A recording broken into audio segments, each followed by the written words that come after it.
Hanggang ngayon ba ay hindi pa rin kayo okay na dalawa ng partner mo? Simula nung nag-away kayong dalawa at nararamdaman mo na nawala na siya ng gana at pagmamahal sa'yo. At ngayon, sobrang lungkot mo dahil sa sobrang mahal na mahal mo ang partner mo at ayaw mo na tuluyang magkahiwalay kayong dalawa.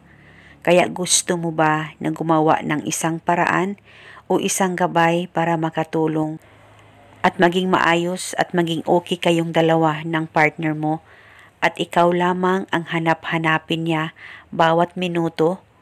Kaya kung gusto mo ay gawin itong ritual na ibabahagi ko sa inyo ngayon. Ito'y napaka-epektibo basta buo lamang ang loob at tiwala mo sa mga ganitong pamamaraan. Pwede ito gawin sa kahit na anong araw o oras na gusto mo. Ang gagawin mo lamang, dapat meron kang actual photo sa kanya, malaki o maliit na larawan niya ay pwedeng gamitin. At pagkatapos, kumuha ka ng kahit na anong kulay na panulat at sa likod ng larawan niya, isulat ang pangalan at apelido niya ng 3 beses. Dapat alam mo ang tunay na pangalan niya nang sa ganun mapadali po ang talab nito.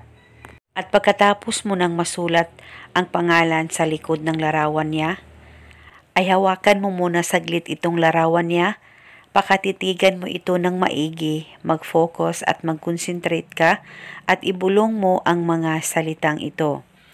Pangalan at apelido niya, ako lamang ang hanap-hanapin mo bawat minuto. Ibulong mo lamang ito ng paulit-ulit kahit ilang beses. Pwede ka rin magdagdag ng hiling kung gusto mo, wala pong problema.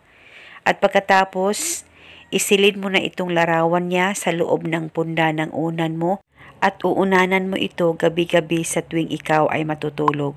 At kung gusto mong matulog sa araw, ay pwede mong uunanan ang unan mo sa kahit na anong oras na gusto mo.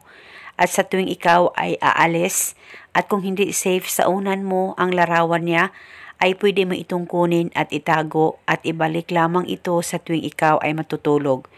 At pwede mo bulungan ang larawan niya paminsan-minsan kung may time po kayo. At gawin itong ritual hanggang kailan mo gusto. At eto muna sa ngayon, maraming salamat po sa panonood. May God bless us all.